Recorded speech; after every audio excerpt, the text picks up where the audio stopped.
Ladies and gentlemen, this is the 12th and final round. Right hand, Golovkin steps in and down he goes again. Unbelievable. Mayweather makes him pay. What a rookie mistake. A sensational left hook by De La Hoya. It's fact. I'm the best. You know what I mean? Sometimes I don't want to believe it myself, but it's the truth. I'm the best. I'm going to show you how great I am. From Southern California, this is the Last Round Podcast. Welcome back to this week's episode of the Last Round Podcast. Thank you again for joining us. Jumping straight back into it, fight reviews this past Friday, the 8th of March from the Kingdom Arena in Riyadh, Saudi Arabia on DAZN pay-per-view. It was DAZN pay-per-view over here in the United States too, right? Not just like the UK and everything else? Yeah, I think it was something like $29.99 if you have a subscription, and then maybe $39.99 if you don't subscribe to DAZN. Okay, so it was pay-per-view here in the United States as well. Anthony Joshua gets the 28th win of his professional career with a second-round knockout. Early night for Anthony Joshua over former UFC heavyweight champion Francis Ngannou, this was his second professional fight. I think we can safely say Ngannou's fought in back-to-back fights in his first two professional fights in boxing. He's fought the two biggest moneymakers in the heavyweight division, and definitely the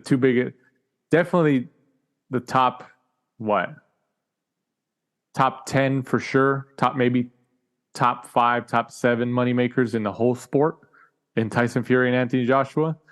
I know we talked about it last week. I was also on the Coast to Coast Combat Hour with Ed Carbajal and his co-host Matt, and I helped them talk about the fight since there was an MMA fighter in Francis Ngannou against Anthony Joshua. And I think I said on there that, if Anthony Joshua doesn't win, he sucks. What else could you say? And he made it. I think he did what he had to do. He knocked him out. He knocked him down like once, I think, before the final stoppage and the final knockout. But that final knockout was brutal, man. That straight missile shot down the middle that Anthony Joshua's good at, just throwing with that feint to the lower body and then straight over the top. Boom. Lights out for Francis Ngannou. What'd you think about the fight? Yeah, like you said, I think, we all thought, being big boxing fans, that, that's really what should happen when someone comes from a different sphere. I think we all looked at it that, Ngannou might have a chance. Look how good he did against Fury. He managed to drop Fury. He's never been knocked out. And then, reports that Tyson Fury was going around saying that he hit him, 2 or 3 times, with flush shots, and they just kind of like bounced off Ngannou. So we were like, what, man, this guy's a monster. Is AJ going to be able to knock him out? But, he just showed early on, that, Ngannou was kind of like biting at all of the feints. You could see, every time he kind of like threw something, he left himself, very, very wide. And AJ was just setting stuff up, going to the body, kind of seeing what Ngannou did. Like if he threw a jab, like how did he do it? If he went to the body, did he, you could see he would like do that MMA thing where he would pat down. Instead of like using his elbow or something to block it, he would pat away the jab, which obviously left him open for the big right hand, which is pretty much what AJ did, in the final round when he got the first knockdown, and then he just came over and obviously just unleashed a monstrous right hand to finish it off because, Ngannou was still stunned and he was still suffering from the, the previous knockdown and the knockdown probably in the first round as well. 3 knockdowns in total, right? Including the finish. Yeah, including the finish. Yeah, one, good straight right in the first, which kind of stunned Ngannou and like dropped him, and then obviously 2 in the second round. And it's good to see AJ back to form. Is it back to form, or is that? Can we really? He's done what he should have done against the opponents. Like if you look at obviously this fight, he should have really put away someone like Ngannou. Because he's not a boxer, AJ was an Olympic gold medalist, and obviously been 2-time world champion. And then, when he first Otto Wallin, like we said before, I think, he knew him so well. He was literally AJ's sparring partner. So he should really put away his sparring partner. He's paying him to come in to help him. So, essentially he's obviously a better fighter than he is if he's using him for sparring. And then, if you look when he fought Robert Helenius had just fought, wasn't the original opponent. The opponent should have been, Dillian White. And he kind of took a few rounds when he fought Helenius, but eventually got him out of there. And then I think we probably all thought the performance against Franklin was kind of flat. He went, was it the whole 10 rounds with Franklin, and he didn't look too great. But I think maybe moving to Ben Davidson so far seems to be, a good matchup, because AJ, when you listen to him in interviews, he's very, he always asks questions. And I think when he's with someone like, Ben Davidson, who uses a lot of tape, Ben Davidson could say like, hey, I want you to do this in the fight. AJ just being quite inquisitive like he is, will be like, why do you want me to do that? And then Ben Davidson can kind of like give him some tape, kind of like a quarterback, taking home some footage in the NFL and like looking like, okay, these are the plays. And that's essentially what kind of Ben Davidson does. And I think that kind of fits the way that AJ kind of learns, and he's very, asks a lot of questions and wants to know why. Whereas with some maybe like old school coaches, they may be like, well, why do I do that? And he's like, because I said. Very right. old school, very kind of like student teacher type of thing. So I think so far it looks to be a good match, but I think we'd probably be able to tell, when he fights, say, if he gets the Fury fight next, or he fights like Filip Hrgovic, or, if Usyk wins, he fights Usyk again and then, does better than he does in the first two fights. So I think so far so good. He's doing what he should do.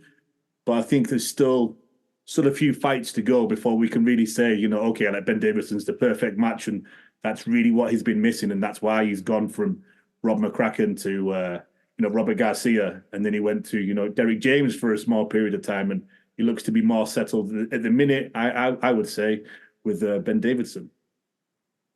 Yeah, he's I forgot he was with Derek James for a little bit. That was just kind of like a blip in his career trajectory there, but he got the knockdown, or actually the official time of the knockout, the finish was at 2 minutes and 38 seconds of round 2. And I think you mentioned it, but Ngannou, he switched to southpaw stance, and that's when he was dropped. He was switching stances, and like that. I think we know there's a high percentage of failure when a fighter does that. There's not too many who could do that. Like Terrence Crawford might be decent at it, but even then, like, he doesn't do it that much, because there's been times where he's, I think, switched and he's gotten caught with some shots, and he realizes like, oh, okay, I gotta figure it out. But yeah, I'm not sure. Maybe Ngannou and his team felt like, oh, this will kind of throw AJ off his game. Like, oh, what is he doing? He's switching on me. Maybe it's like a mind game. I mean, I don't know what else you could call it, right? Like it's a physical advantage if you're semi-proficient at fighting from that angle. But it's also a mind game, especially if you do it during the actual fight and your opponent's like, what the heck? Like, oh, I didn't fight in these southpaws and sparring. Why is he switching southpaw on me? So I don't know. Maybe it was that. He's like, okay, well, Joshua's already way better boxer than me, but maybe I'll use this to see if it works. But obviously it didn't. But did Ngannou really lose making that much money? I mean, he's made what? Probably close to 50 million, maybe a little less than 50 million. If you kind of average it out between Tyson Fury and the Anthony Joshua fight this past weekend, is he really a loser? No. If you look at it like that, because he's come over to a sport that he's, he was never professional in, right? He's just come out of nowhere and decided to take up boxing. He got out of the Fury fight, didn't get dropped, I assume, didn't come out with, too much damage. And then obviously he fights Anthony Joshua. He obviously was knocked out, was out for a period of time. He ended up going to the press conference and stuff like that. So, fingers crossed, everything's good. So no, in terms of that, he's made $50 million. He's his family and, probably, his kids and hopefully his kids' kids and kids', hopefully they're all set with that amount of money. If he gets in there and pretty much robs the bank, right? Robs the Fury bank, robs the AJ bank, and runs off, with $50 million. And there's still rumors that because, Ngannou's not technically brilliant, but he's an amazing puncher, right? Deontay Wilder is not technically brilliant, but he's also got that. And then obviously, Wilder's supposedly the biggest puncher in boxing. Ngannou's the biggest puncher in the UFC, if you go by that machine that they use. So you're betting. What would you say the percentage chance is that Ngannou Wilder happens before the end of this year? Because you're right, Wilder's coming off a loss, and it was a loss that he was the favorite to win, and he lost, which we'll get to that to Joseph Parker in a second. But Wilder's coming off a loss after returning to the ring after X amount of years. Ngannou's 0-2, so it's like, oh, they both lost, so you can use that maybe in marketing. That kind of makes sense, right? Yeah, you can sell it. They're both losses. They're both returning, trying to get it into the win column. Biggest puncher in boxing, biggest puncher in MMA. It's one of those ones where it's literally like blink and you miss it. Another 10, 20 million, something like that in the back pocket for Ngannou. He walks away maybe 0-3 from professional boxing, but with 70 million, maybe more. Yeah. No, it's not bad at all. You can't go wrong, right? You can't. You also got look at it this way, and this is kind of a fun fact. I don't know if I would call it fact because it's more of a question we would have to do research on. But I do wonder who, like, in their first two fights, because these are sanctioned as professional fights. Even though Ngannou obviously was an MMA heavyweight champion, one of the best in the world. But technically, him coming over in his first two professional boxing fights, making, let's just say $50 million, or maybe a little less, but let's just average it out to 50. What other fighter in history is starting their career out in their first two fights? I mean, I would think that's a record, no? Making that much money, that's what the question is? Yeah, making that much money.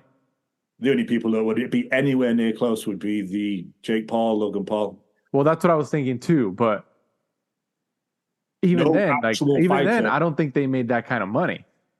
Because the first one they did on like pay-per-view, right? And like I think they just tried to run it themselves in England. I think so, Logan yeah. Paul and KSI, and they did like YouTube, and then I think Matrimov helped out on the second and third show on DAZN, I think. And because I went to the one in LA, Staples Center. Yeah, I would say those guys are the ones who are. Yeah, I think they're the only ones who could be close to that. But even then, like, I don't think they made that as much money as Ngannou has in these first two fights. No, probably not. I think Ngannou is probably in the history books in terms of money. It's like turning pro. From a technical standpoint, averaging probably $50 million for those first two fights. Like in the NFL draft. Yeah, that's insane. Picked number one. That's insane, man. That is insane. But yeah, I think you're right. I think Ngannou Wilder, I'm sure Saudi Arabia and DAZN are going to explore that. Like, oh, why not? And Wilder will probably do it. He's like, oh, I would love this comeback fight. This guy's not even an actual boxer. He's an MMA guy. I should beat this guy, and I'm going to get paid $30 million. So, yeah, I could totally see that. I do wonder about Francis Ngannou because he did sign that deal with like the Professional Fighters League, PFL, which is the other MMA company. And he hasn't fought for them yet. So I do wonder how much. I'm assuming he has a lot of leverage in that contract with them because he was a heavyweight champion of the world for the UFC, and he left, and the PFL is obviously a smaller promotion. So I would think if they really wanted to sign him, they had to kind of give him what he wants. And he probably says like, hey, if I have a boxing fight, I have the option to take that, and you guys have to wait. I'm assuming that's it, so is he ever going to fight in MMA again? Probably not. I mean, safe bet, right? All that money. If he does, it'll be like like a gimme fight just to kind of fulfill the contract, because they did a tournament recently where someone he was supposed to fight, a Brazilian, huge dude, was like 6'8" or something. He was absolutely enormous, and he won. And then they kind of announced like, hey, he's going to be fighting Ngannou. Ngannou was in the crowd. He just walked off. There was no face-off, no ridiculous. Interview. Looked like he just didn't want to be, like, either he hadn't been told like, hey, if he wins, you're fighting him. Yeah, maybe. There was no showdown. There was no selling of it, which made me think like, okay, I don't think Ngannou's down for this. So yeah, and like, I mean, knowing that, like I said, what I said earlier, it makes you kind of speculate that he has all the leverage in that contract with the PFL, and he's had a taste of boxing money. Yeah, purses. He's not getting. He probably has the last power in the decision. Like he says, like, okay, well, I have to say yes. If I have another opportunity, especially in boxing, I'm going to take that. That takes precedent before. I could see that, and what is the PFL going to do? Like, oh well, okay, because they want to be able to at least have a guy like him with his stature and what he brings to the table in terms of eyeballs to fight on their card to try to even semi-compete with the UFC, which obviously they won't, but they might build some type of publicity off of it. So, yeah. And then AJ, I mean, regardless of him fighting Ngannou, activity matters. And AJ's one of those high-level boxers who's been active essentially for his whole career. I think I saw a stat that in the last, I don't know how many years, maybe last 4 years or maybe less, or maybe a little bit more, but maybe 4 years. Joshua's 9-0 ever since losing. I don't know if it's 9-0, but ever since he lost to Usyk, I think that was his last loss, right? Usyk, and then he fought Franklin, Hellenius, Wallin, Ngannou. So 4. So 4-0 since that loss to Usyk. I mean, I think it's 4 in the last year. Oh, he's fought 4 times the last year? I think it's 4 times in around a year. I mean, you got to give it to him, man. Like, people always say, like, these guys, like, they don't fight. Like, Joshua's arguably number 2 in terms of moneymaker behind Canelo Alvarez, and he stays active. What's the common denominator with him and Canelo Alvarez? They stay active. They go out there. Whether they win or lose, they keep fighting on a consistent level. So, and AJ, is he's obviously going to be in the crowd for the Usyk Tyson Fury fight in June, right? Kind of build us some publicity there, and then whoever wins that fight, if it's Fury. Let me ask you this: if Fury beats Usyk in June, assuming there's no rematch clause in the thing, which there might be, I think that there probably is. Does AJ and Fury, do they fight in the UK, or do they take this fight to Saudi Arabia? Well, the Fury Usyk fight has a rematch clause. So, from what everyone's saying, is all the belts for the Undisputed will be on the line as soon as that fight finishes. And if they do activate the rematch clause, the IBF belt will become vacant, and Anthony Joshua will probably fight Filip Hrgovic for the vacant IBF heavyweight title. But yeah, the second part of that question, in Saudi Arabia, there's just too much money. Yeah. But I mean, like, just imagine that, though. Like, I mean, obviously they're going to make a ton of money, and that's probably going to be the highest grossing fight in terms of fighter purses out there. Like, for all the events that they've done so far in Saudi Arabia, that's definitely going to be the highest purses for each respective fighter. But, like, just imagine, like, all those people in the UK, England, because these guys could sell out Wembley Stadium and all those big stadiums, and they'll still make a ton of money, but they'll obviously make significantly more in Saudi Arabia. So it takes away, from the spectacle, especially since the Saudi Arabian, like, the crowd over there isn't really you know, I feel like the crowds at these shows over there are, a lot of them they're wealthy people, you know, so it's like the energy is not really there, but they have the pockets to make the fights. But it just sucks because it's like, man, imagine a Fury Joshua fight in one of those big soccer football stadiums in the UK. You know, it's kind of like an AJ Klitschko. I think the only way you'd get that is if we get either like 2 or 3 fights, and then they kind of take all the money for the first one, and then they're both, you know, maybe they're like, you know what, we really need to do the second or third fight in the UK because, you know, the atmosphere, like you say, the entrances, the atmosphere and everything like that, all of the fans singing constantly, standing there and singing and chanting the whole time. You're not going to get that. And, you know, they're already both filthy rich now. So, you know, you'd hope maybe they would do that, but I don't know, though. You know, if you're looking at double the money, maybe you just like, you know what, like, we just can't turn that down, you know? Yeah. An extra 10 or 20 million is an extra 10 or 20 million, you know? That's a lot of money. Yeah.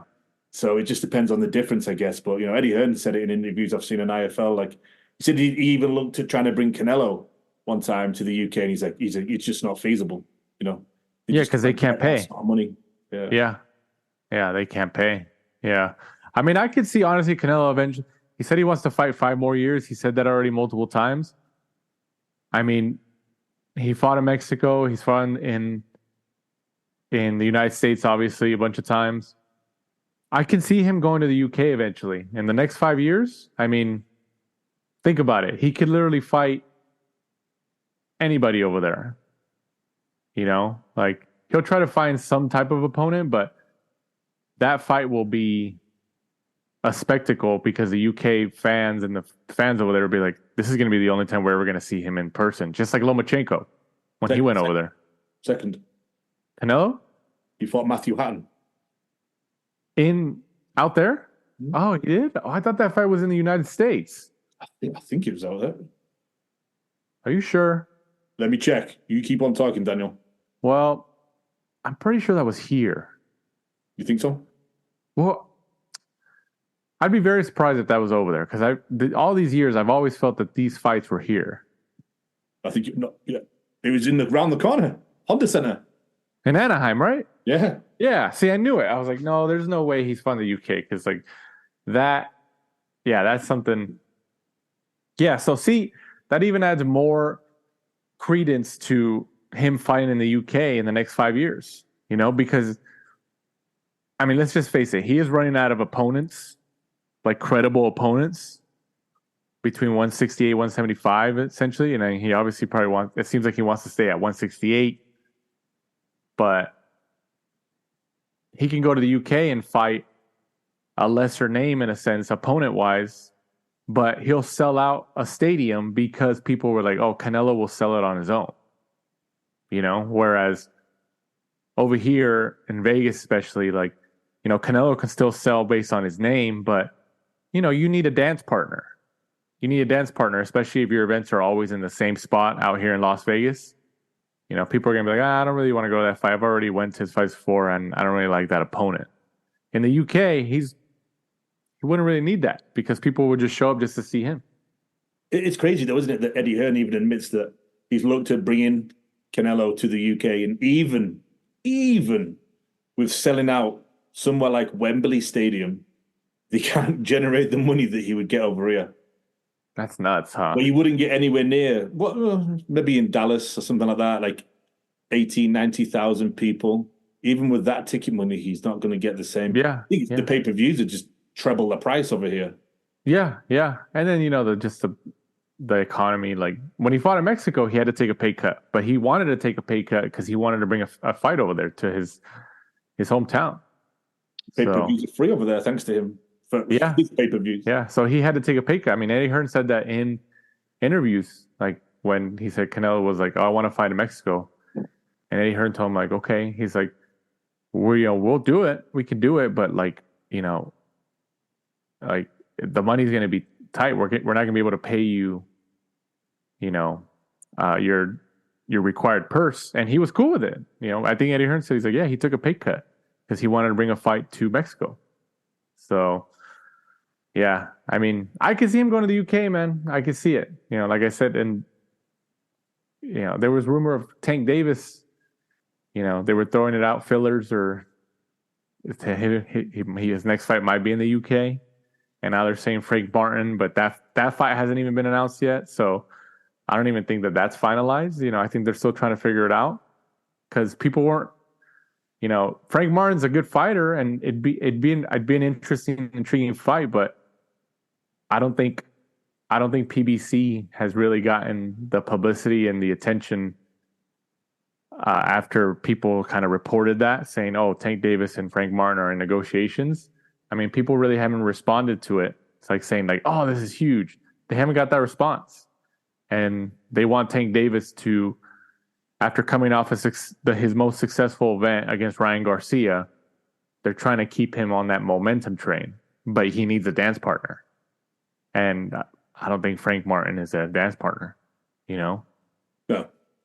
So, yeah, like I said, Canelo, going back to the dance partner thing, if he goes to the UK in the next couple of years, the dance partner wouldn't matter, because Canelo would be the one selling.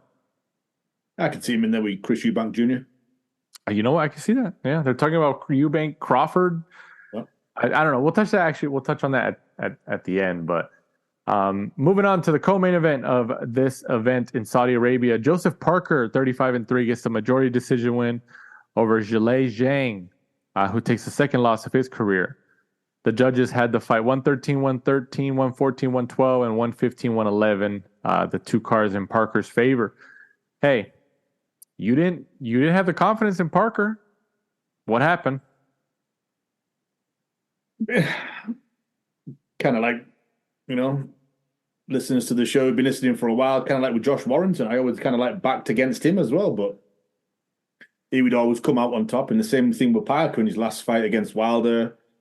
Obviously, this fight against Zhilei Zhang, but I think it was just father time, wasn't it? Zhilei Zhang started off very well.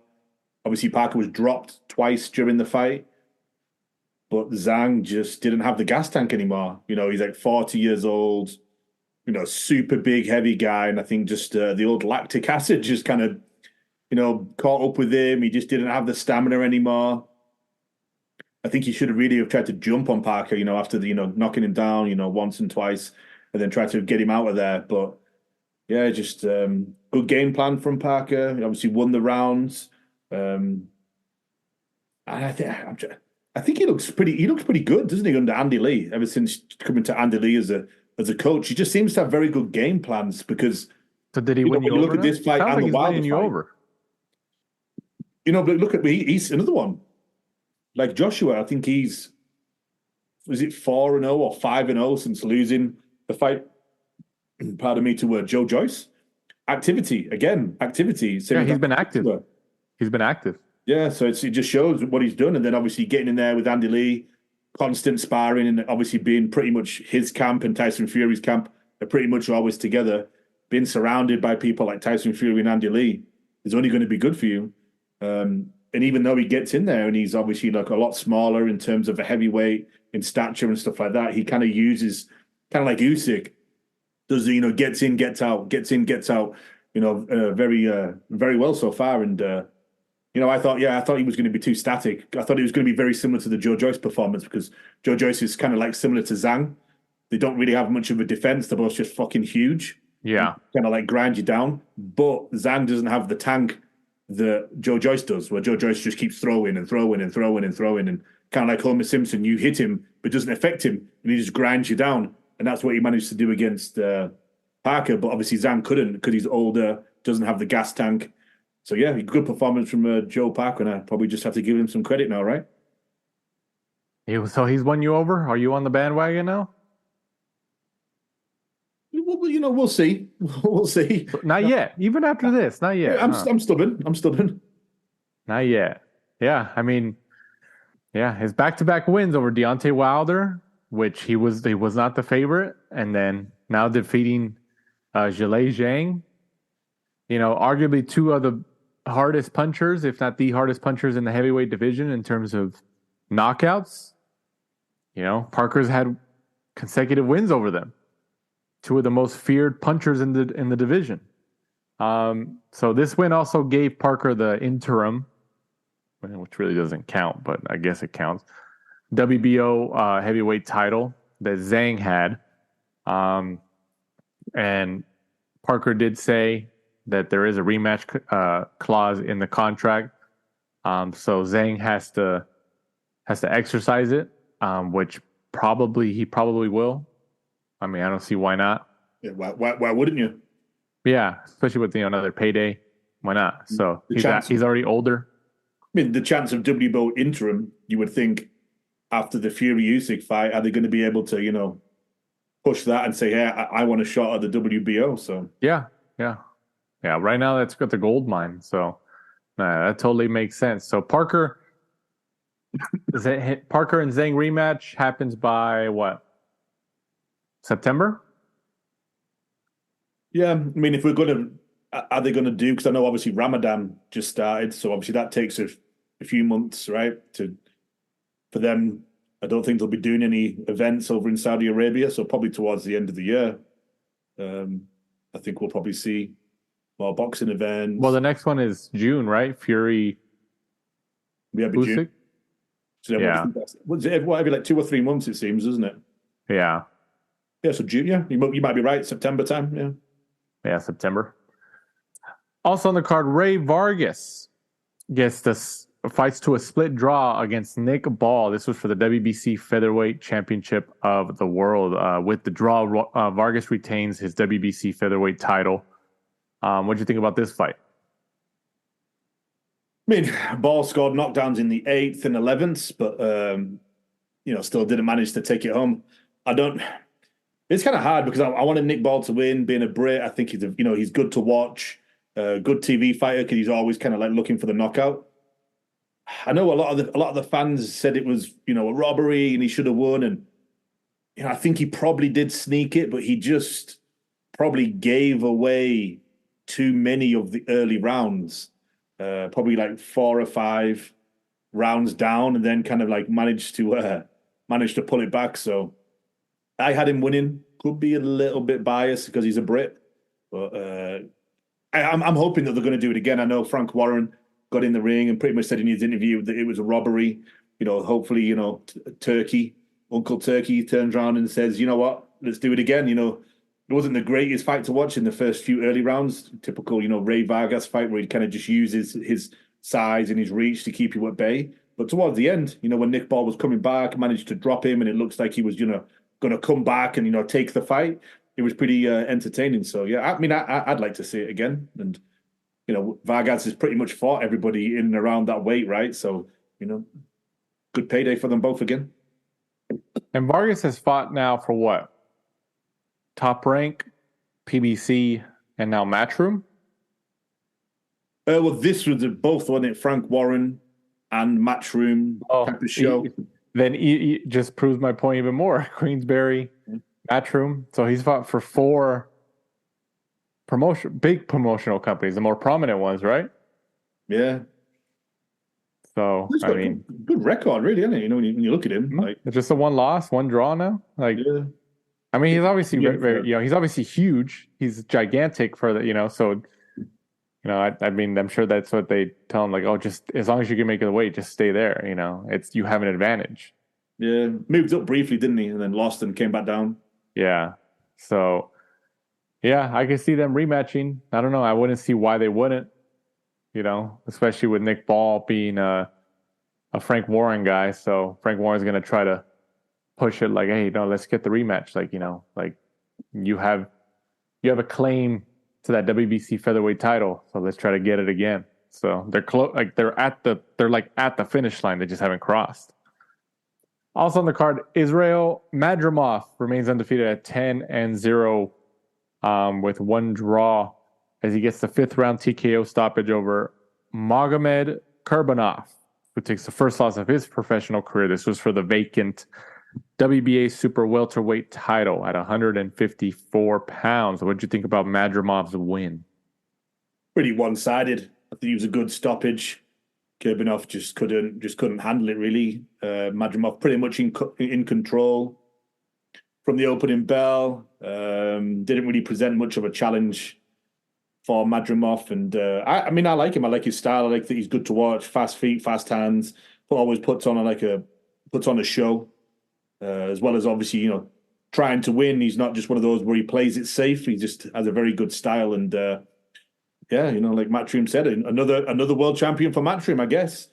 You know, 10 fights, WBA super welterweight champion. So, you know, he's doing pretty well, right? I'd like to see him in there with, you know, Charlo if he ever returns. Right. I don't think that's a bet I would take, but you know, what did Dana White, president of the UFC, said a couple weeks ago or after one of these recent events? You know, Conor McGregor is obviously the biggest star over there. Like, he's crossed over into mainstream, but he's obviously sells the most tickets over there at the UFC. And Dana White was doing his press conference after one of the events, and a reporter had asked him about Conor McGregor, like, hey, when can we inspect him back? And Dana White literally said, like, you know, it's what everybody knows is happening when these fighters get, you know, they've already made so much money in their career. He was like, Conor is rich. He was like, he has so much freaking money. He was like, so, you know, it's not really at the top of his list priorities to come back into the octagon. And I know that happens with a lot of fighters, you know, obviously in boxing as well. But, you know, with somebody like the Charlos and stuff, I know there was like family issues with I think Jamal. But, you know, there's a lot of fighters out there like that, like, oh, I made a lot of money already, even though they're like in their prime or they could still produce exciting fights. They're just like, I've already made a lot of money. Why do I want to keep taking punishment? You know, and it's their right, you know, like you have to get in there and get punched in the face. And, you know, if you don't want to fight, what are you supposed to do? So that's why when you look at it in all of the sports, you know, Canelo, Roger Federer, Djokovic. Oh yeah, the best guys. Yeah, the best guys stay active. Yeah, and it's just those they're the money makers. Anomaly. I can't even say the word, because they make all the money, but they still have that drive and that hunger to be the best. Look at like Cristiano Ronaldo, Messi. Those guys could just go and do what the fuck they want. They make that much money, but they still got that drive and determination to keep doing it. And you look at like Patrick Mahomes, you know, in the NFL, and I don't really watch baseball, but I'm sure there's hundreds of baseball people that you could name, you know, that get those fat contracts, but they're still there early for training, you know, first in, last to leave and stuff like that. That's the difference. That's why when you see these generational talents once in a while, because like you say, they make that money and the hunger goes. The hunger goes. They don't train the same. They cut corners because they don't need it. They'd rather be out there just relaxing and doing other things. Yeah, it's nuts, man. It is nuts. Moving on to fight previews this upcoming Saturday, the 16th of March, from the Cosmopolitan in Las Vegas, Nevada on DAZN. William Zepeda, a Golden Boy Promotions event. William Zepeda, 29-0, undefeated, goes up against Maxi Hughes, 26-6-2. This is a Golden Boy versus Matchroom main event. What do you think about this fight? I think it's a pretty good matchup. I mean, I think Zepeda is obviously the favorite, but I think it's a pretty good matchup. Yeah, no, it's a good matchup. Maxi Hughes, kind of one of those guys that you probably see him in there, you know, what is it, back in 2022 when he fought Kid Galahad. Everyone was like, oh, you know, Kid Galahad's going to school him, you know. Maxi Hughes isn't up to that type of standard. He gets a majority decision and the IBO, you know, title when he fights Kid Galahad. Then goes on, fights George Kambosos July last year. Beats Kambosos, or, you know, should have beaten him, didn't beat him on the scorecards, but I think pretty much 90% of the people who watched the fight thought that he beat and schooled Kambosos. You could see how angry Lou DiBella was, you know, after that. And then he goes on to get this, you know, big fight against William Zepeda. William Zepeda, good fighter, you know, beat like, you know, Jojo Diaz, I think last year. Goes in there, hard working, throws tons and tons and tons of punches. Great to watch. It's going to be a real clash of styles, you know, when you get in there, because Maxi's kind of slower, always seems to work to a very, very good game plan. I think he's always very disciplined and kind of, you know, turned his career around, ever since linking up with, Josh Warrington's crew and his dad. But I think this is probably going to be a step too far. I think William Zepeda is just going to be too big, too strong, outworks him. And I think... Stoppage? Yeah, that's what I'm going to go for. I think Zepeda in 10. I think I agree with that. Yeah, I think he's just... I think it should be a fun fight, though. Like I said, I think it's a fun fight. Yeah, because Zepeda is not only does he work so hard and throw so much, he looks like he's kind of like heavy-handed at times as well. Like, he can stop you if he kind of wants to, and he's just, I don't know what you do when you get in with someone like that. And I think people from the outside think he's kind of basic, but when they're throwing God knows how many punches per round, it's hard. You don't get time to throw. You don't get time to do anything. You're constantly probably just wasting energy thinking about covering up and moving away and getting away from him. So I think he just kind of like wears you down. And that's why I think, Zepeda, I think round 10 probably stops him. I can see that. Yeah, I think I agree with that. And Zepeda, assuming he gets the win, he becomes 30-0. I mean, how long before he gets one of those big marquee opponents? How long have we been saying that? I mean, he is a high risk, low reward 100% fighter right now. It's a mandatory, isn't it? You're never going to turn around and say, you know what, I'm just going to give William Zepeda a shot at my world title. Absolutely not. Absolutely. And then looking at Maxi Hughes, you've got to think he ended up coming over to America, fought Judge Kambosos.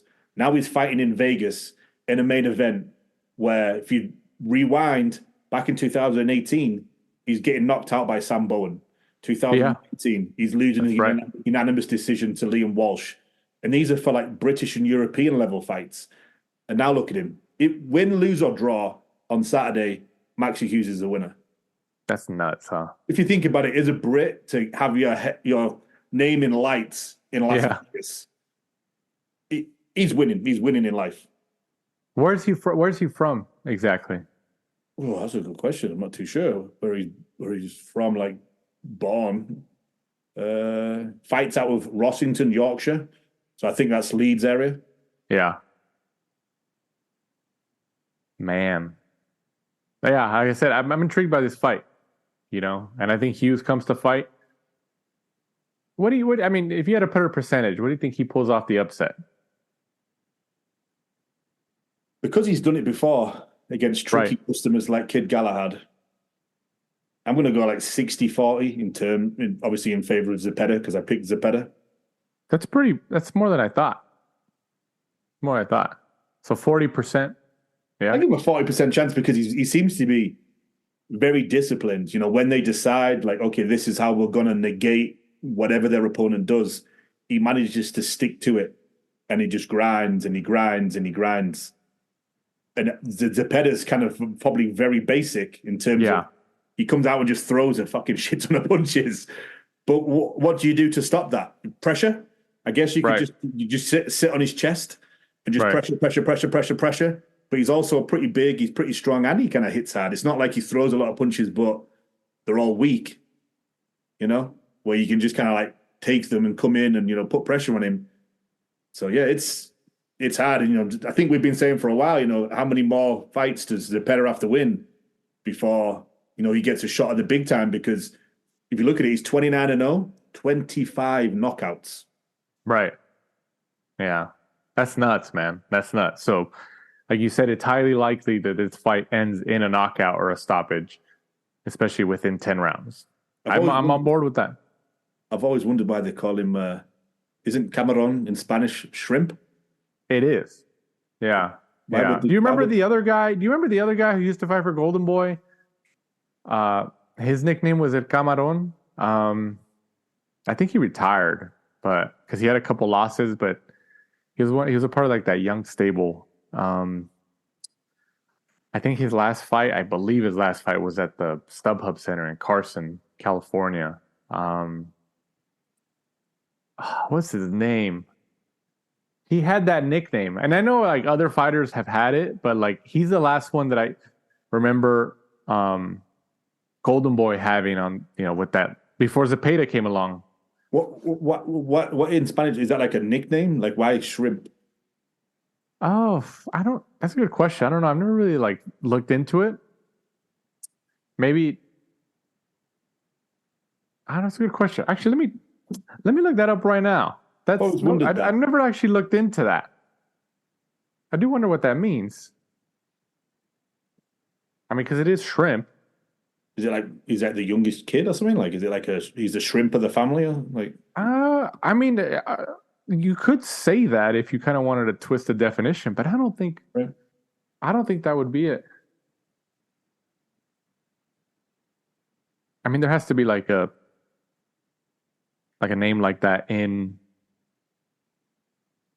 in the UK, right? Like with a nickname, there has to be something that's kind of similar. Yeah, once we find out the definition, I'm sure it'll probably make sense, right? In English.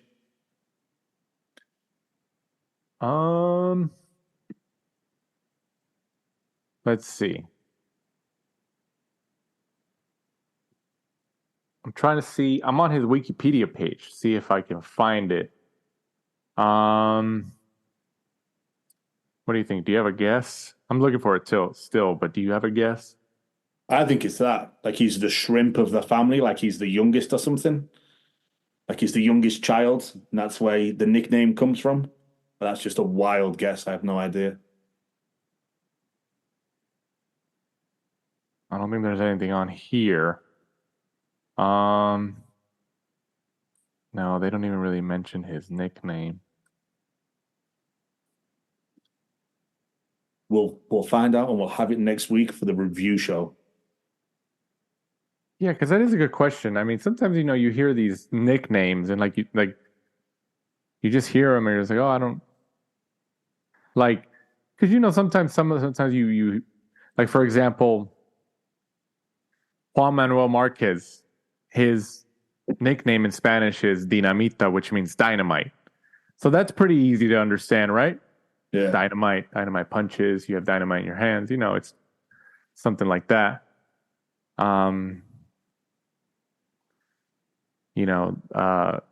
Eric Morales, his nickname was El Terrible, which means like the terrible.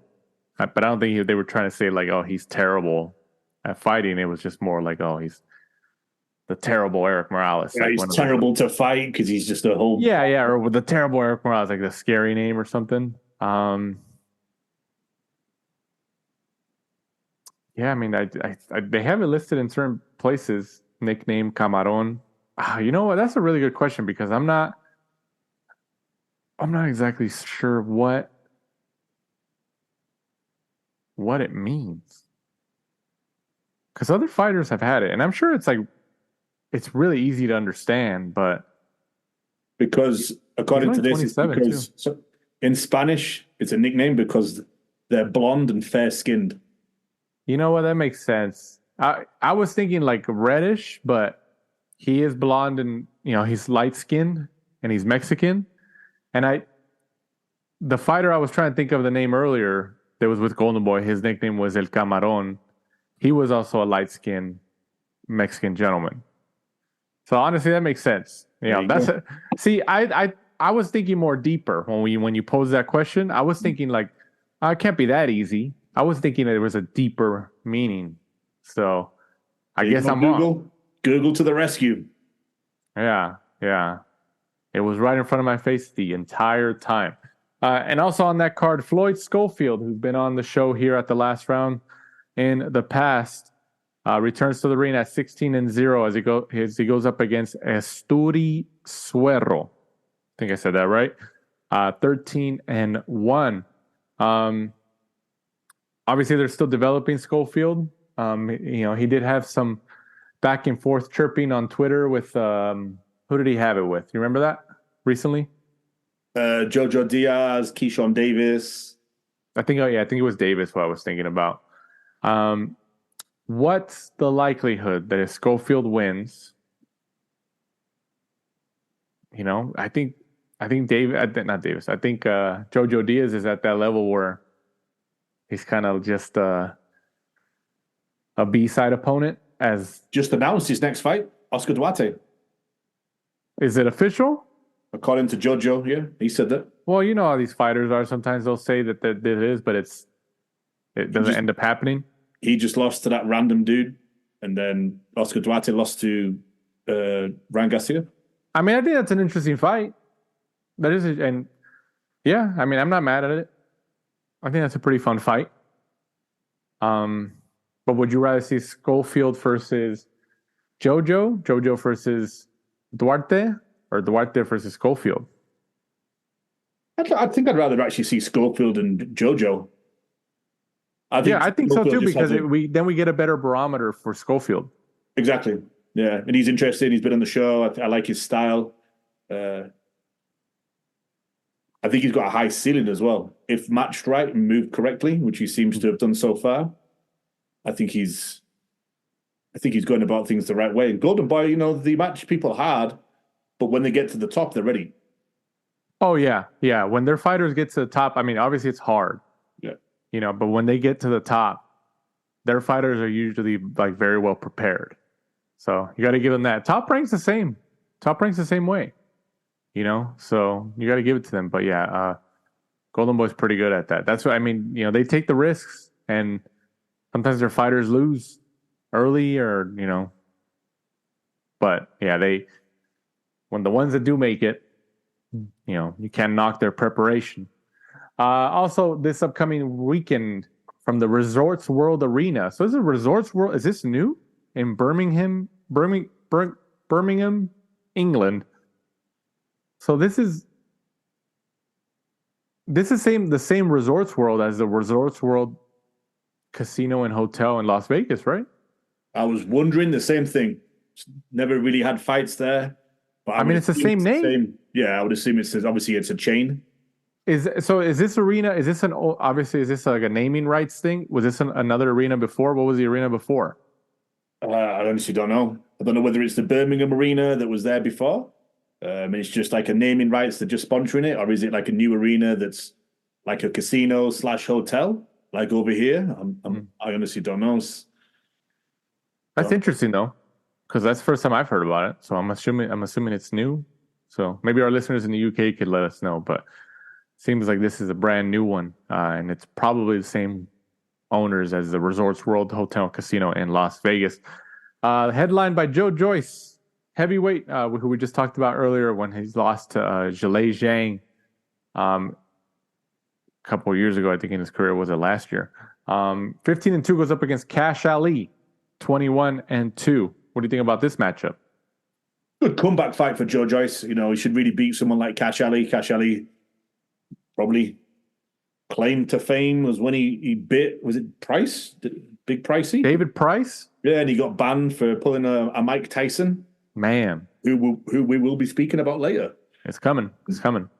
Yeah, good. I think it's an easy comeback win for Joyce. If Joyce doesn't get Cash Ali out of there, then I think he should seriously look at retirement. Oh, the dreaded word, huh? The dreaded word. Especially when you look at someone like Joyce, he's got to get himself back into the win column, because look at all the money that's flying around the heavyweight division right now. Yeah, that's true. That's right. And look at Parker as an example. Having a couple losses. He's been active, gets more wins, and arguably has had the two biggest wins of his career in the last two fights against Wilder and Zhang.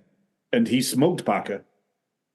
That's true. Yeah, that's right. One of Parker's 3 losses is from Joyce. Yeah, that's true. So, yeah, I think Joyce is trying to get back up to that level again, so he can at least get maybe 1 or 2 decent paydays against one of the big guys. Makes sense. Definitely makes sense. Also on the card, Nathan Heaney, 18-0, goes up against Brad Pauls, 18-1 for the British middleweight championship. What do you think about this fight?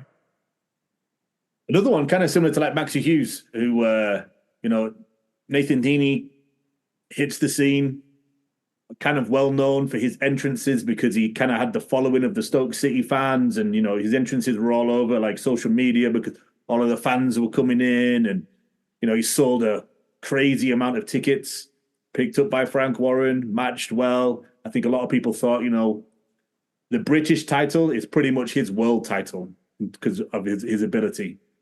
fucking managed to do it, picked it up, and then now here he is again in a big fight against Brad Pauls. So, all respect to, Nathan Heaney. And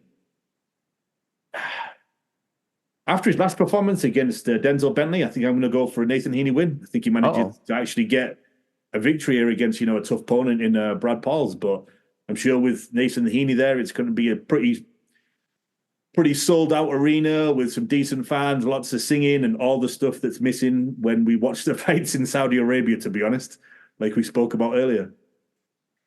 Also on the card, Dennis McCann, 14-0-1, goes up against Brad Strand. Another Brad on the card. 11-0 for the vacant WBO Intercontinental Super Bantamweight title. What a mouthful that is. What do you think about this fight? Being a big fan of, obviously, Dennis McCann. I'd like to see a good victory for him. I'm not really too sure what he's kind of been doing. He looked like he left his training camp, came out to America for a bit, was training with Hamza Shiraz and Ricky Funes over in Van Nuys, California. Not too far away from me and Danny. And then he's gone back to the UK. So I'm hoping that kind of doesn't really affect his performances, in this kind of fight, because he kind of really still needs to be moving on. He's 15 fights in. This is going to be his 16th fight this weekend.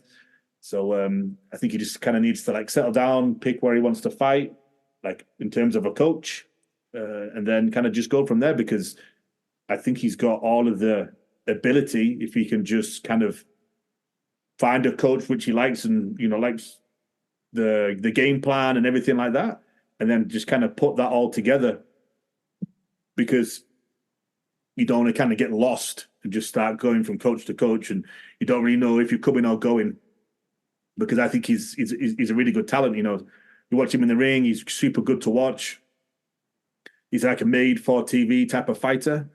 And, how many times have we seen, just people's careers just go down the drain because they keep, making silly decisions, and stuff outside of the ring starts to affect their performances in the ring. Hopefully he doesn't kind of go down that path. And, we're talking about him years from now on, how much of a talent was wasted, and, how much, he looked like he was going to be a world champion but didn't make it. We would come back to this specific episode years from now if that happens. Exactly. And we'll reference it. News and notes section of this week's episode of the Last Round podcast. It's that time of year again, the Nevada Boxing Hall of Fame, NVBHOF, that acronym that you've seen around the boxing circles. Their induction weekend for the class of 2023 and 2024 obviously has been announced, with the inductees for 2023 including Zab Judah, Kasazu, Jorge Arce, Rafael Marquez, Michael Moore, Donald Curry, Marvin Kamel, Lamont Brewster, Gennaro Hernandez, Emil Griffith, and then non-boxers, Jacob Stitch Duran, Jesse Reed, Mitch Halpern, and then for 2024, Sean Porter. Sean Porter's included there, Las Vegas native right there. Ishay Smith, Layla McCarter, and also Jay Nady, former referee, Marco Martino. The event is scheduled to take place on August 9th and 10th of this year, 2024, at the Orleans Hotel and Casino. What do you think about those names that I listed being inducted? Lots of good names. I think Sean Porter only recently just retired, so you'd have thought they'd have waited a little bit before, throwing him in there. But he could always come back. What is that really breaking a rule? Like, hey, you went back and fought. We're taking away your induction. Right, exactly. Just imagine how many times that would happen in boxing. The amount of times that people retire and reappear and stuff like that. Yeah, absolutely. Yeah, good. They always seem to do a good event. Obviously, we know the Anthony Saldana, who kind of runs it and does a lot of the work over there. So yeah, if anyone's in Vegas in and around that time, be sure to attend. You can buy tickets to go. I think there's a dinner and stuff like that you can go to. Yeah, August. So right in the smack dab, towards the end of summer, but it'll still be a pool season, and Vegas will still be pretty active in terms of traffic. So check that out.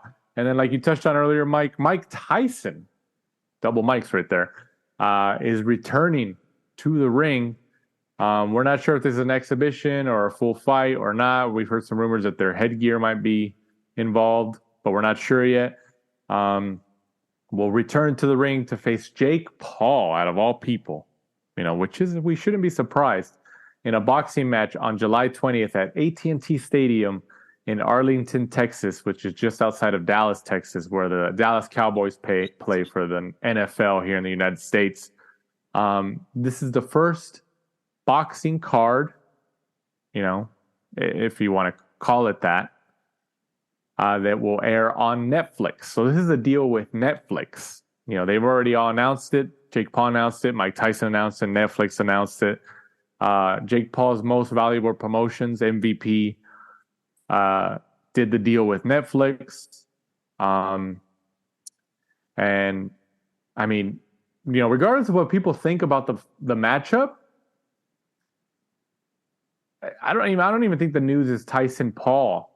It's Netflix doing a live event, because they've been messing with some live content here and there. They did, I think, a comedy special, maybe a couple, maybe less than 2 or 3, where they did those live, and I think they did something else that was live as well. This is, I believe, and correct me if I'm wrong, but if I believe this is their first live event in regards to any type of sport. I think, as far as I know, that's correct. Right? So this is huge. So, I mean, I don't think Netflix will jump in, unless they can probably get, those NFL rights in the future, or like even baseball, basketball, lucrative ongoing rights like that. Raw, don't forget they got wrestling. That's, I forgot about that. That's true. They signed a deal to get Monday Night Raw from the WWE and obviously their TKO parent company.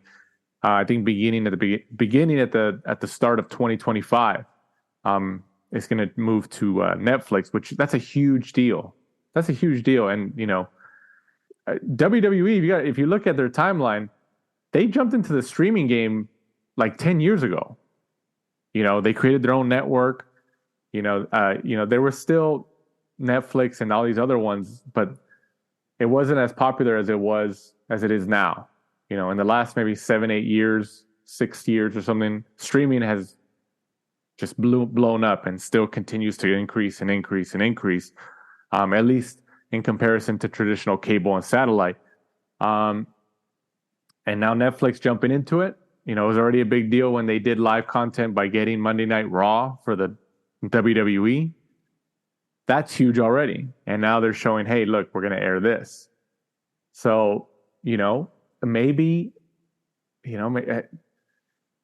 don't think Netflix is going to jump into any type of boxing anytime soon. Because, just because boxing is not financially sexy, if that's the right definition to say, for these broadcasters, just because of the slim, if any, profit margins that there are. But this is huge, man. This is huge because Netflix is involved. They're the ones putting it on. And just think about, assuming they get what? AT&T Stadium holds 100,000 people, 90 to 100,000 people. And if they sell, 50, 60,000 seats, I think that's pretty good. Netflix is the number 1 streamer in the world, in the United States, for sure. And they're gonna promote this event leading up to July 20th, especially like that month. People log into Netflix, they're gonna see it, boom, boom, boom, boom, boom, and it's free. As long as you have a Netflix subscription, you can watch it. I mean,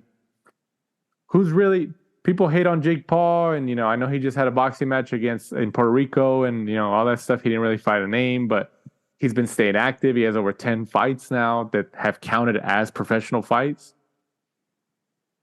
I mean, can you really criticize the guy? Look at what he's doing. I think any other fighter, any professional fighter, like legitimate professional fighter in boxing or MMA, would love to be in this position, right? Well, yeah, just if you look at what Tyson and Roy Jones Jr. did, I think that did like, wasn't it reported like 1.5 million in pay-per-views or something like that? That was also like during the middle of the pandemic, though, so people were starving for content. Yeah, so it was like perfect timing. It's going to be interesting to see what it does, because I think a lot of people will just buy it regardless because of Tyson's in there, hoping that he's got like 1 or 2 rounds left in him. It'll be the same sort of thing, you know. They'll show Tyson like on the bag looking like amazing, and then I'm sure they'll put pictures of him looking all ripped and stuff like that. So they'll try to sell it the best they can, and I'm sure Jake and Tyson will probably meet somewhere, and they'll have like some type of argument, and all the WWE style type of selling things will be out. So it's just gonna be interesting to see what type of audience it brings. Bringing obviously Tyson and the old school, he's still got 1 round left in him type of fans, and then these newer kind of YouTube, social media age people that kind of follow Jake. If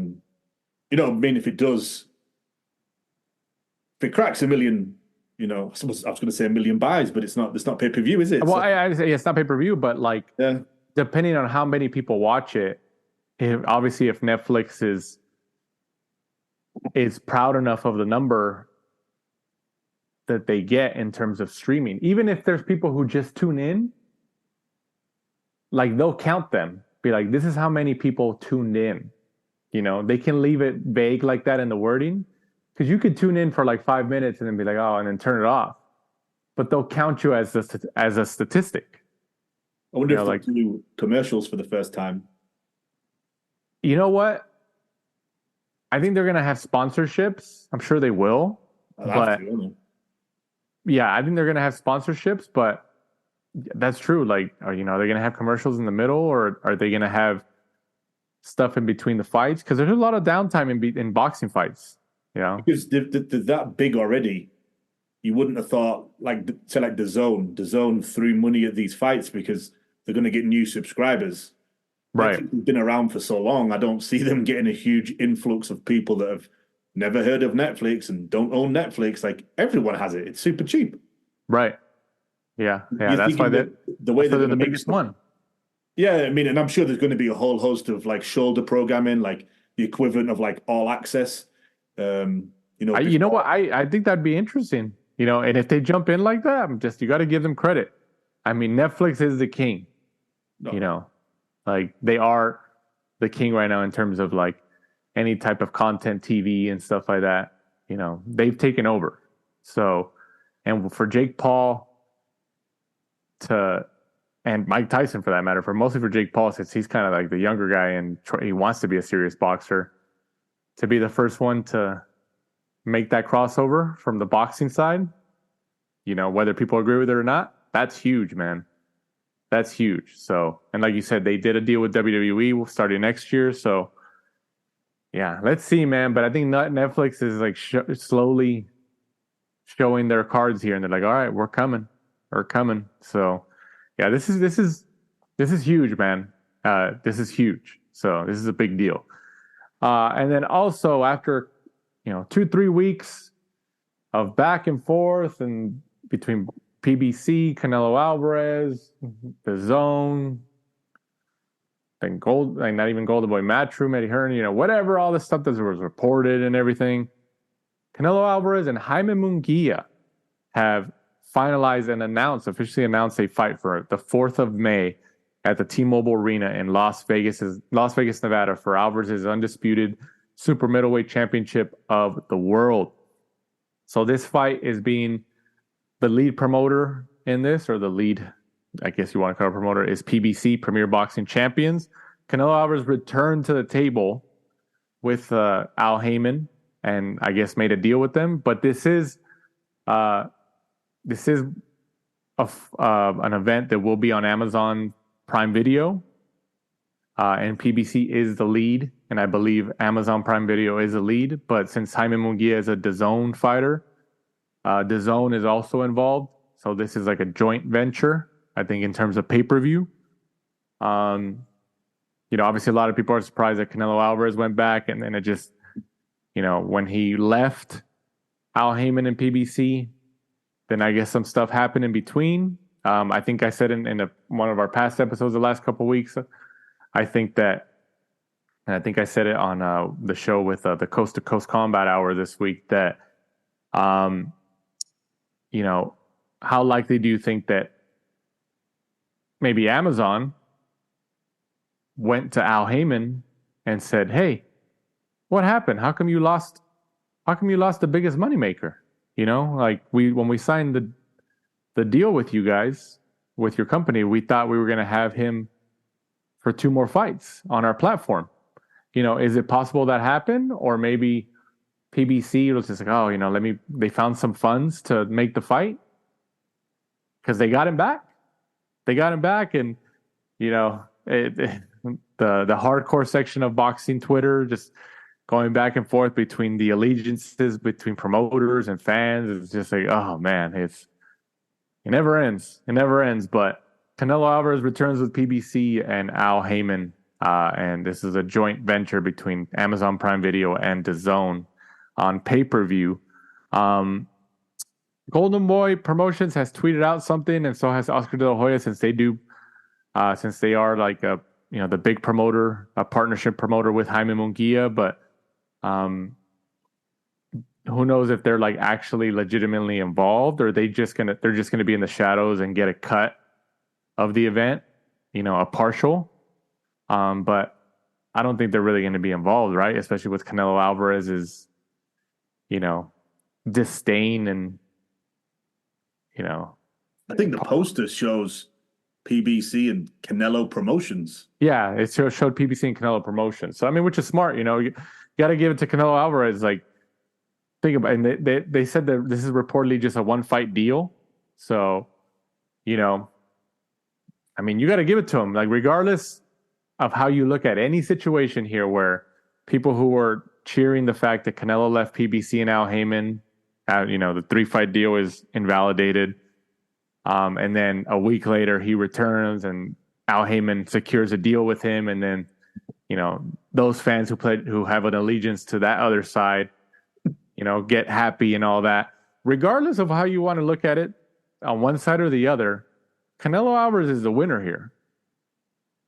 Right? Like, he's the kingmaker, you know, like he left. He's like, okay, you know, and then he had probably all these offers from maybe DAZN and whoever. And obviously Al Heyman reached back out, or they got in contact again, and Canelo Alvarez got what he wanted, you know? Because they're paying all that money for 2 fighters they don't have. Right. This is a 1-fight deal. Munguia is essentially a Zanfer and Golden Boy.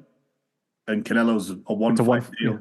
Yeah. So, you know, like, but, you know, their backs were against the wall. You know, from a business perspective, especially, you know, your partnership's just starting with this new broadcaster. You're trying to produce results for them, you know? So they're like, hey, you know, we'll take the risk for this 1-fight deal, even if Canelo doesn't come back. You know, what are you supposed to do? It's a business, right? I mean, your back's against the wall. You know, and your first event hasn't even happened on that broadcaster yet. So, yeah, like, and obviously PBC's hope was to have all PBC fighters in Canelo's 3-fight deal.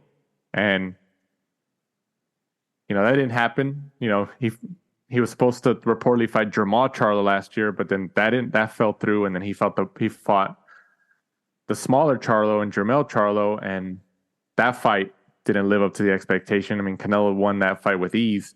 So there was no hunger to fight the brother in May, Jamal Charlo, even though that's the fight that, you know, Al Heyman wanted. But reportedly, and then also reportedly Canelo Alvarez didn't want that fight. And then Munguia's name was thrown around in there. And, you know, I'm sure just like any promoter would, like, well, Munguia's not, you know, he's not on our team, you know, like, but that's probably why Canelo couldn't make a deal, and they had to let him go out of the agreement. And then he came back because I think, you know, PBC and Al Heyman realized, like, you know what, we got to figure this out. Like, okay, we'll do a 1-fight deal. You know, Canelo Alvarez is the kingmaker here, man. You know, he had all of these promoters and broadcasters he's the cash cow. He had them all like dancing around him, and it worked out for him. So regardless of how you look at it, like, oh, he left and then he came back, so this promoter won or that promoter won, Canelo Alvarez is your winner. Like, he's the one who's like, yeah, come take me to the dance. I'm the prettiest girl at the dance. Come take me out.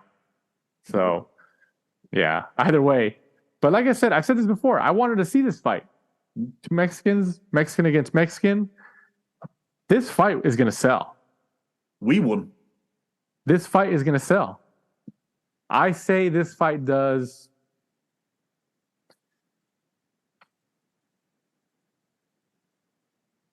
700,000 buys. Yeah. I think it does 700,000 buys. Yeah. Hang on, yeah. Because 750, around there. He fought Chavez, and that one, I think they announced that it did over a million buys or something. And Chavez Jr. obviously had a big name because of his dad, legacy, Mexico. That was huge. Munguia's, he's been around, but obviously he doesn't have the Chavez name, and he's not as known. But this is going to get so much publicity on the Mexican and Latin channels, and especially in the United States. I mean, there's a big Latino population. It's going to sell, man. I think 700,000 buys. They're going to do 700,000 buys. Like, it's, I think it's going to be a good fight. I think obviously Canelo's the favorite, but I'm a fan, man. I'm a fan.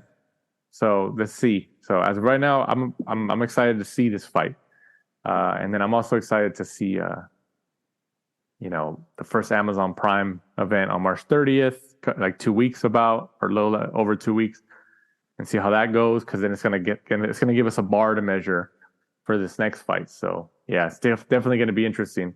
And then also Muhammad Ali, the great Muhammad Ali, rest in peace, will be inducted into the WWE Hall of Fame of class of 2024. They announced it this week. That will be at their WrestleMania 40 event on the weekend of April 5th in Philadelphia, which kind of makes sense. Maybe they timed it like that. Rocky movie based in Philadelphia, Muhammad Ali, boxer. Ali obviously passed away in June of 2016 at the age of 74. So I do wonder who's going to induct him, because they do have people who induct. They make speeches and stuff. It could be his daughter. I don't know, but maybe it's a big celebrity. I don't know, but it's, yeah. So congratulations to his family. I'm sure they're pretty excited about that. And then Manny Pacquiao, he keeps going back and forth, whatever, we don't really know too much about him, but he kind of pops up out of nowhere. He may return as an active boxer, not an exhibition, as an active boxer at the age of 45, against Conor Benn. They had a face-off recently. This fight might be in Saudi Arabia. So, I mean, what do you think about this? You think it happens? I think it happens. Yeah. And just think about if Conor Benn gets this fight, and him and Tank Davis were like reportedly trying to make a deal, and Davis even tweeted at Eddie Hearn and at Conor Benn like, "Oh, let's make this fight," and obviously it didn't seem like it got made. Conor Benn fighting Pacquiao in Saudi Arabia is going to be a bigger payday. So who really came out on top here? Right? I mean, I can see it happening just due to, I think Manny Pacquiao's come back. Obviously, he's just going to be picking the biggest fights for the most money. Fighting someone, like Conor's not going to be a big, I imagine they're probably going to do it at like 154 due to Pacquiao's, 45 now? 45, like I think, yeah. Yeah, so, I'm sure he's probably not going to want to get down to 147. It'll be like at 150, 154, like on some type of catch weight. It's looking like he's probably going to be in Saudi Arabia. Seems like it. But, Conor still at the minute doesn't have a British boxing license, so it kind of like all makes sense, doesn't it? Yeah, it lines up. Yeah, I mean, it's kind of looking for those big fights, like against like a Eubank. Obviously, that fell through. Pacquiao, Gervonta Davis, who they were trying to drag up from, 135, 140 just for the... Davis seemed like he was open to it, though. Yeah, they just didn't want to take the money for whatever reason. Obviously, he's just super loyal to PBC, so... Yeah, I can see it. I can see Pacquiao coming back. Big payday, Saudi Arabia against Conor Benn. Everybody wants a cut of the Saudi Arabian money over there, man. We just can't stop it. Tyson's coming back.